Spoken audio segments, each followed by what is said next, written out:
नमस्कार आप सभी को, स्वागत है आपका हमारे इस प्लेटफ़ॉर्म पर। यूपी ट्रिपल एससी में हम लोग कंप्यूटर की क्लास कर रहे थे और 100 क्वेश्चंस कर चुके थे। टॉपिक था हमारा कंप्यूटर सूचना तकनीकी का परिचय। ये चैप्टर नंबर 1 है, जो भी यूपी ट्रिपल एससी का सिलेबस दिया जाता है, उसमें कंप्यूटर का पहला जो चैप्टर है, वो यही है, कंप्यूटर एवं सूचना तकनीकी का परिचय। इससे संबंधित 100 क्वेश्चंस हम लोगों ने कर लिए थे और उसी के आगे हम लोग शुरू करेंगे। इसको शुरू करने से पहले यूपी ट्रिपल एससी के लिए वीपीओ यानी ग्राम पंचायत अधिकारी की जो आपकी मेंस की परीक्षा होनी है, इसके आपको हमारे एप्लीकेशन में बैच मिल जाएँगे। तो आप अगर 65 अंकों का कंप्लीट थ्योरी बैच जिसमें 45 अंकों का पंचायती राज और 20 अंकों की योजनाएँ हैं, इसको लेना चाहते हो तो आप इसको जॉइन कर सकते हो एप्लीकेशन में जाके। और इसके अलावा अगर मॉक टेस्ट जॉइन करना चाहते हो आप मॉक टेस्ट भी जॉइन कर सकते हो। ठीक है? तो खैर, शुरू करते हैं हम लोग इसी के आगे। क्वेश्चन नंबर 101 देखो, कह रहा है कंप्यूटर संसाधक के संदर्भ में एएलयू, इसका मैंने कई-कई बार आपको बताया है। इसका पूरा नाम होता है अरिथमेटिक लॉजिक यूनिट। अरे तो गलत हो जाएगा, एप्लीकेशन भी गलत हो जाएगा, एप्लीकेशन यही पहला वाला सही हो जाएगा। ठीक है? ये काम क्या करता है? आप बताओगे। ये करता है अंकगणितीय गणनाएँ और तार्किक, यही इसके काम होते हैं। अच्छा, कुछ अगर मैं आपसे यूनिट्स पूछूं, मैंने पूछा आपसे मिली सेकेंड, क्या मुझे बता सकते हो मिली सेकेंड? ये मिली सेकेंड जो है कितने सेकंड के बराबर होता है? मुझे बताओ। माइक्रो सेकंड, एक की बात हो रही है, एक माइक्रो सेकंड कितने सेकंड के बराबर है? मुझे आप नैनो सेकंड बता दो कितने सेकंड के बराबर है, और फिर मुझे बता दो पिको सेकंड ये कितने सेकंड के बराबर है। इसमें आएगा 10 की पावर माइनस 3 सेकंड, माइक्रो 10 की पावर माइनस 6 सेकंड, नैनो की जब बात करेगा आपसे तो 10 की पावर 9 माइनस 9 सेकंड, और पिको 10 की पावर माइनस 12 सेकेंड। ठीक है? वापस आओ जरा अपने क्वेश्चन में। 101 का सही उत्तर हो जाएगा ए। 102 देखो, निम्नलिखित में से कौन सा सेंट्रल प्रोसेसिंग यूनिट यानी कि सीपीयू का भाग नहीं है? सीपीयू के मैंने आपको 3 भाग बताए थे। कौन कौन से? रिवीजन करो जरा इनको। सीपीयू के भाग, और मैंने ये 3 भाग बताए थे आपको। कौन कौन से? सबसे पहला भाग था कंट्रोल यूनिट। Control unit. एक मैंने आपको भाग बताया था, इसका नाम है अरिथमेटिक अरिथमेटिक लॉजिक यूनिट। ठीक है? एक मैंने आपको भाग बताया था मेमोरी यूनिट। Memory unit. ये सारे के सारे मैंने भाग बताए थे आपको, और यही भाग होते हैं 3। अच्छा, इसी मैंने एक शब्द से आपको और परिचय कराया था, क्लॉक स्पीड से। ये प्रश्न कई बार रिपीट हो चुका है क्लॉक स्पीड के संबंध में। तो आपसे अगर पूछा जाए ये क्या है, तो आप बताओगे जिस गति से जिस गति से जो प्रोसेसर होता है, प्रोसेसर निर्देशों को कार्यान्वित करता है, कार्यान्वित करेगा, उसे क्लॉक स्पीड कहा जाता है। उसे कहा जाता है क्लॉक स्पीड। ठीक है? हाँ। वापस आ जाओ जरा अपने क्वेश्चन में। कह रहा है सीपीयू का कौन सा भाग नहीं है? तो एएलयू भी है, सीयू भी है, रजिस्टर्स तो है ही, मेमोरी यूनिट में आ जाएगा रजिस्टर। ठीक है? लेकिन रैम नहीं है, रैंडम एक्सेस मेमोरी। अच्छा, 102 का सही उत्तर हो जाएगा डी पार्ट। नेक्स्ट देखो, निम्नलिखित में से कौन सा एक सीपीयू सेंट्रल प्रोसेसिंग यूनिट का हिस्सा है? सीपीयू के हिस्से मैंने 3 बताए थे आपको। सबसे पहला सीयू कंट्रोल यूनिट, दूसरा एएलयू अरिथमेटिक लॉजिक यूनिट, और तीसरा मैंने बताया था मेमोरी यूनिट। तो प्रिंटर नहीं है, कीबोर्ड भी नहीं है, माउस भी नहीं है, एएलयू है। तो यह सेंट्रल प्रोसेसिंग यूनिट का हिस्सा है। ये है अरिथमेटिक लॉजिक यूनिट। नेक्स्ट देखो, रजिस्टर में नया डेटा लिखने की प्रक्रिया। रजिस्टर में नया डेटा लिखने की क्रिया। रजिस्टर में जब भी कहीं कभी नया डेटा लिखा जाता है तो पहली अंतर्वस्तु मिटा दी जाती है।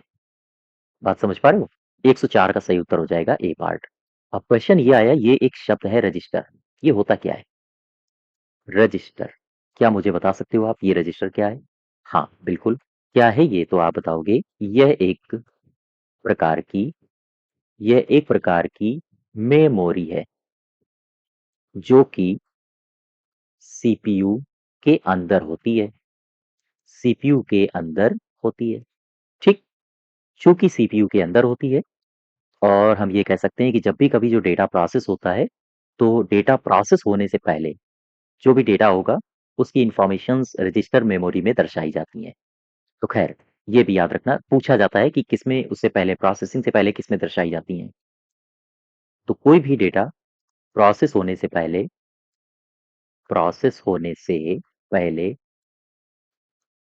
रजिस्टर मेमोरी में दर्शाया जाता है। मेमोरी में दर्शाया जाता है, ठीक है? हाँ, तो ख़ैर वापस आ जाओ अपने क्वेश्चन में। 104 का सही उत्तर हो जाएगा ए पार्ट। नेक्स्ट देखो 105 नंबर। कह रहा है प्रोग्राम काउंटर यानी कि पीसी। पीसी को बोलते हैं प्रोग्राम काउंटर, ठीक है? प्रोग्राम काउंटर रजिस्टर एक अनिवार्य भाग है। हार्ड डिस्क का है, रैम का है, कैश मेमोरी का है या फिर सीपीयू का है? किसका है? बताइए। इसका सही उत्तर क्या होगा? ये है पीसी, प्रोग्राम काउंटर रजिस्टर का, या प्रोग्राम काउंटर रजिस्टर एक अनिवार्य भाग है। ये किसका हो सकता है? दरअसल ये होता है सीपीयू का एक अनिवार्य भाग। देखो, मैं बात कर रहा हूँ पीसी की, यानी कि प्रोग्राम काउंटर की, ठीक है? Program counter register. अच्छा, कहाँ होता है ये?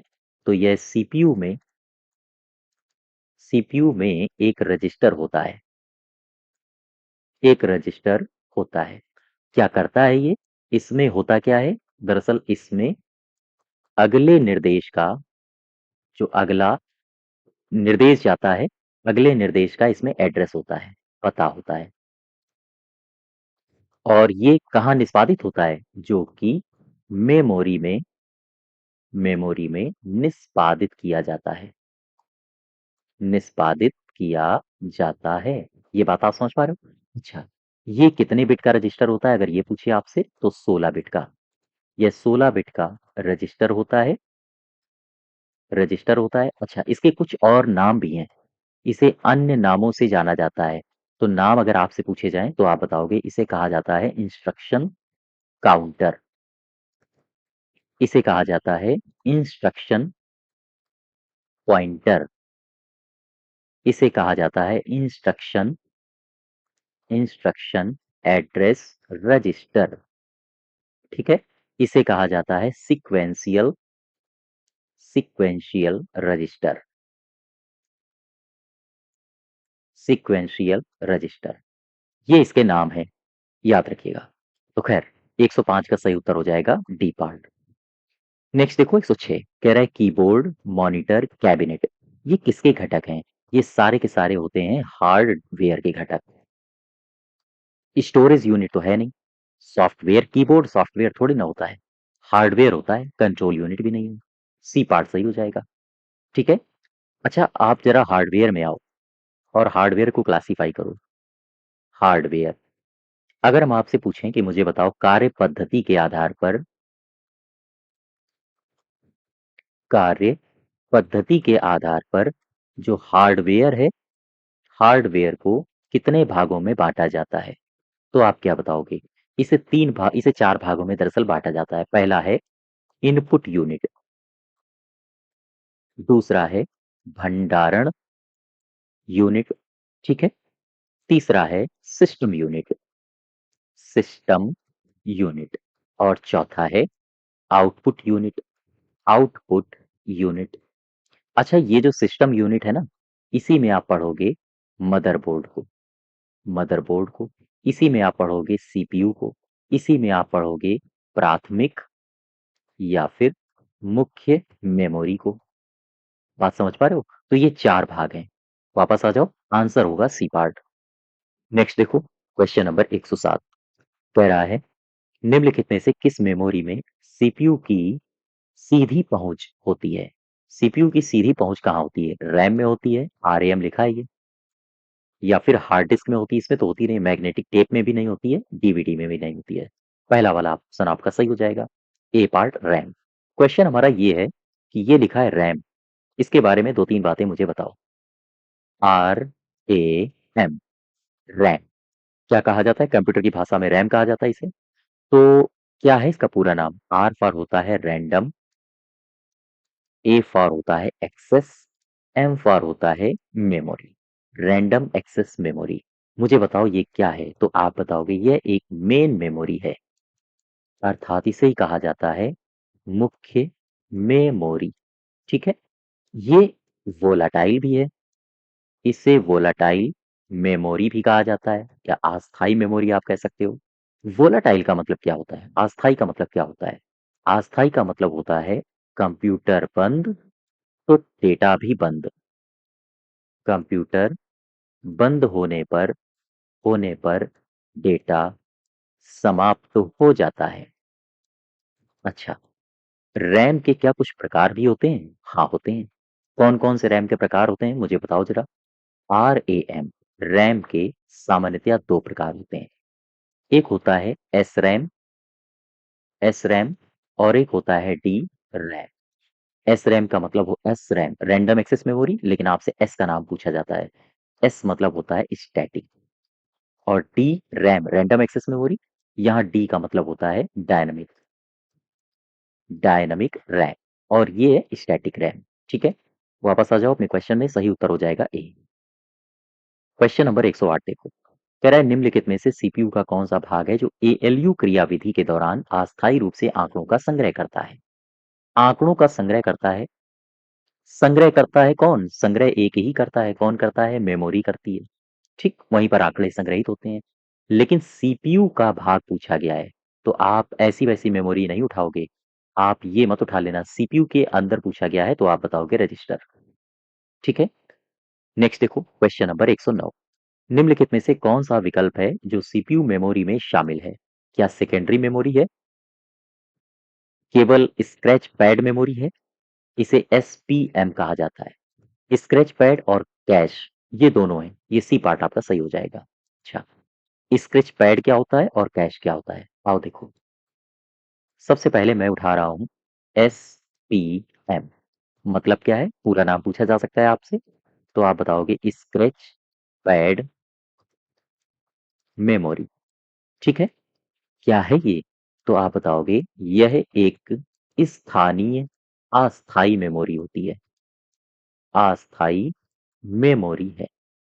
कैसी इसकी गति होती है? तो यह उच्च गति वाली मेमोरी है, यानी उच्च गति की एक आंतरिक मेमोरी होती है।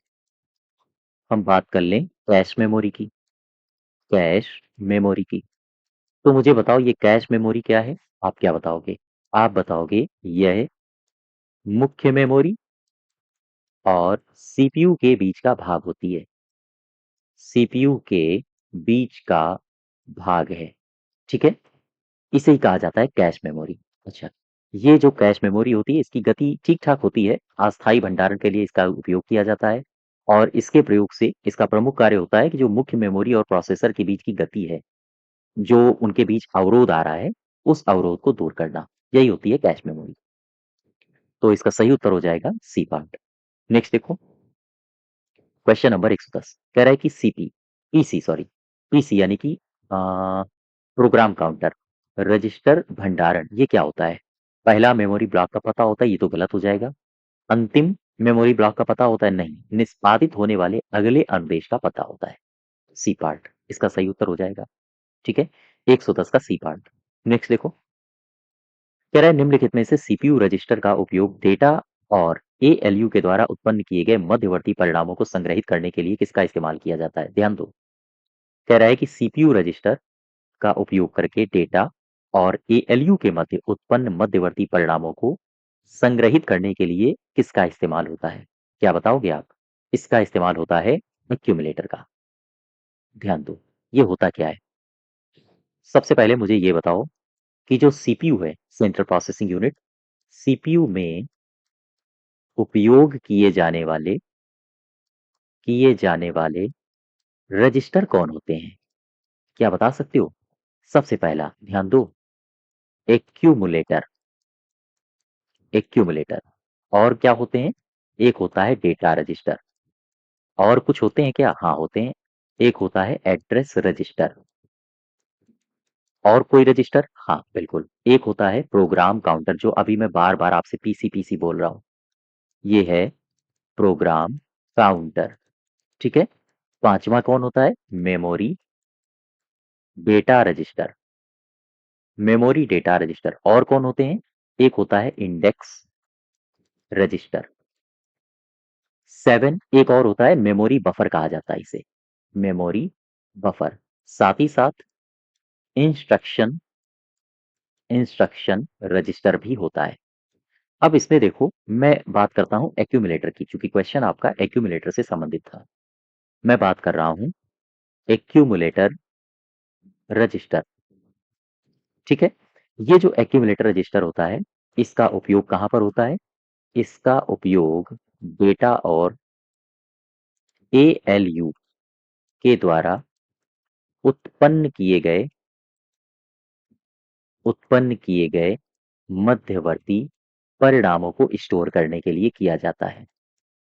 परिणामों को स्टोर करने के लिए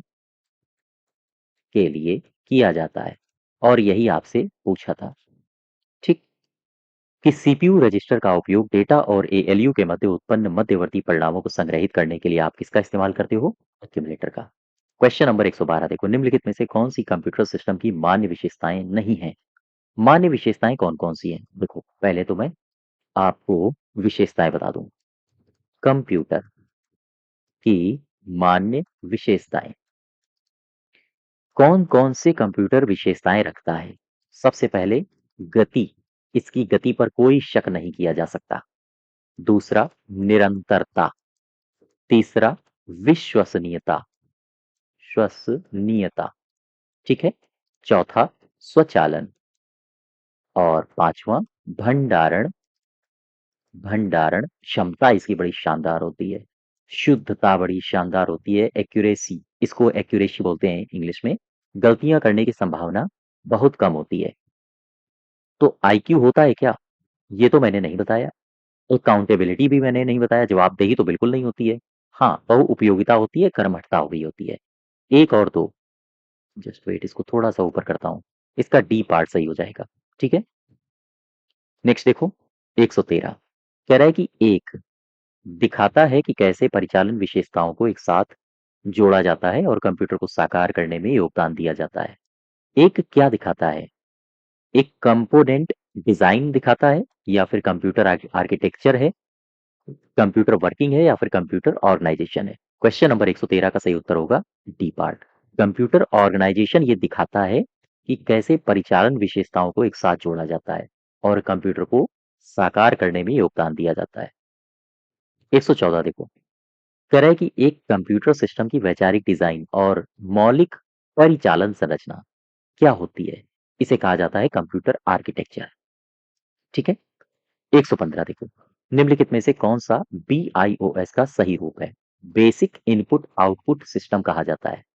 बेसिक इनपुट ऑपरेटिंग गलत है। बेसिक इनपुट आउटपुट सॉफ्टवेयर यहां गलत हो जाएगा। Basic input output system, C part सही होगा। अच्छा, ये काम क्या करता है? क्या पता है आपको? B I O S, basic input output system काम क्या करता है? तो ध्यान रखो, इसका प्रमुख कार्य है कंप्यूटर को स्टार्ट करने में मदद करना। ये इसका मुख्य कार्य है।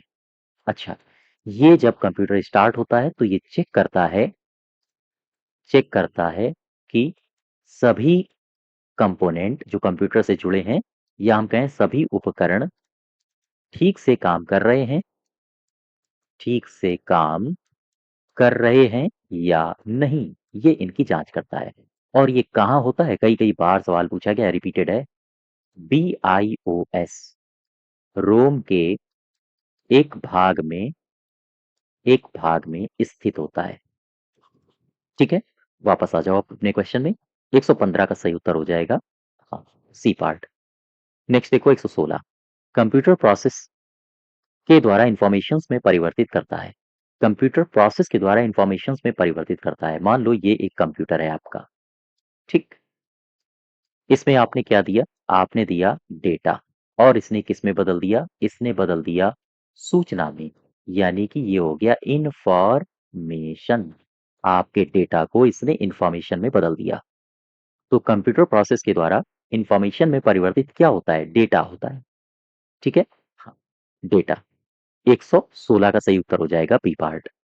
नेक्स्ट देखो क्वेश्चन नंबर 117 कह रहा है कंप्यूटर में डेटा किसे कहा जाता है? डेटा संख्याओं को कहा जाता है, चिन्हों को कहा जाता है, दी गई सूचनाओं को कहा जाता है। डेटा कोई भी सूचना हो सकती है। ठीक है? इंफॉर्मेशन। नेक्स्ट देखो कह रहा है कंप्यूटर चिप्स के निर्माण में किस पदार्थ का उपयोग किया जाता है? सेमीकंडक्टर। बिल्कुल सिंपल सा सवाल है।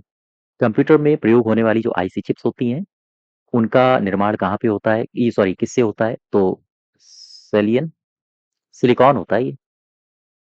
सिलिकॉन। ठीक है? तो खैर मुझे कमेंट बॉक्स में उत्तर बताओ। एक सवाल मैं पूछ रहा हूँ कंप्यूटर की किस पीढ़ी में आईसी चिप का विकास हुआ था? सवाल ध्यान से पढ़ो। कंप्यूटर की किस पीढ़ी में आईसी चिप का विकास हुआ था?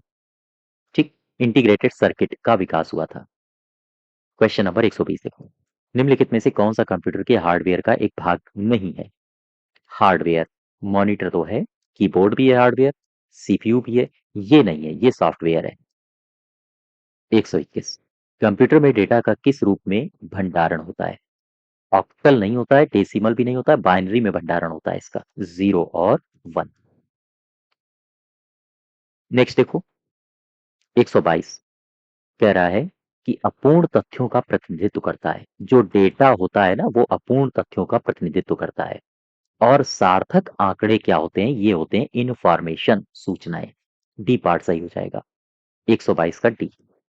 नेक्स्ट देखो इंफॉर्मेशन सिस्टम में अल्फा न्यूमेरिक डेटा सामान्यतया क्या रूप लेता है? वाक्य का, पैराग्राफ का? नहीं। नंबर और अल्फाबेटिकल कैरेक्टर्स का। नंबर्स का भी लेता है, अल्फाबेटिकल कैरेक्टर्स का भी लेता है, यही सही होगा। क्वेश्चन नंबर 123 का बी पार्ट। नेक्स्ट देखो 1 टू 4 कंप्यूटर पर जानकारी के रूप में स्टोर की जाती है। कंप्यूटर पर जानकारी किसके रूप में स्टोर की जाती है? Analogue data? ये तो डिजिटल डेटा के रूप में स्टोर की जाती है। बी पार्ट सही होगा 124 का बी पार्ट। हाँ ठीक है। 125 निम्नलिखित में से कंप्यूटर की प्रोसेसिंग यूनिट कौन सी है? बताइए। सीपीयू कहा जाता है इसे। प्रोसेसिंग यूनिट, प्रोसेसर भी कहा जाता है, माइक्रो प्रोसेसर भी कहा जाता है। 126 मुझे बताओ कंप्यूटर में एक शब्द का आकार ये क्या होता है? एक ही कंप्यूटर में भिन्न-भिन्न नहीं होता, ये गलत हो जाएगा। हर मामले में निश्चित होता है, नहीं ये भी गलत है। एक कंप्यूटर में निश्चित होता है, लेकिन भिन्न-भिन्न कंप्यूटरों के बीच भिन्न-भिन्न होता है। हाँ, डी पार्ट सही है। 126 का डी। 127 देखो, निम्नलिखित में से कौन-सा कथन है जो गलत है? बाह्य मेमोरी में स्टोरेज क्षमता होती है। ये स्थिर होती है। ध्यान दो, बाह्य मेमोरी यानी एक्सटर्नल जो मेमोरीज़ होती हैं, उनमें उच्च क्षमता होती है स्टोरेज की।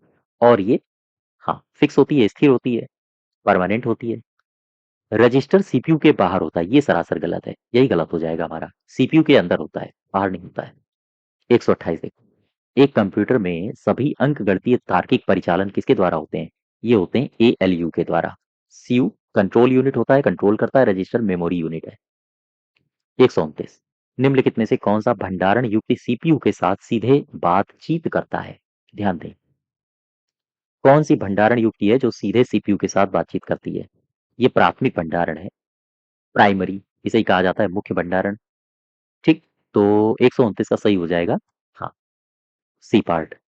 नेक्स्ट देखो 130 सीपीयू का निम्नलिखित में से कौन सा घटक है जो पूरे प्रोसेसर में सूचना के प्रवाह को बनाए रखता है और नियंत्रित करता है? इन शब्दों को पकड़ा करो। जैसे ही आया नियंत्रित करता है, यानी कि कंट्रोल कौन करेगा? सीयू करेगा, कंट्रोल यूनिट करेगा। बी पार्ट सही हो जाएगा। ठीक है, तो कंप्यूटर एवं सूचना तकनीकी के परिचय में ये 130 क्वेश्चंस हैं। अगर आपने 100 क्वेश्चंस नहीं देखे हैं इससे पहले वाला पार्ट 1, तो आपको प्लेलिस्ट में मिल जाएगा। आप प्लेलिस्ट में वहां से जाके वीडियो को देख सकते हो। ठीक है, तो आज यहीं तक रखते हैं। धन्यवाद।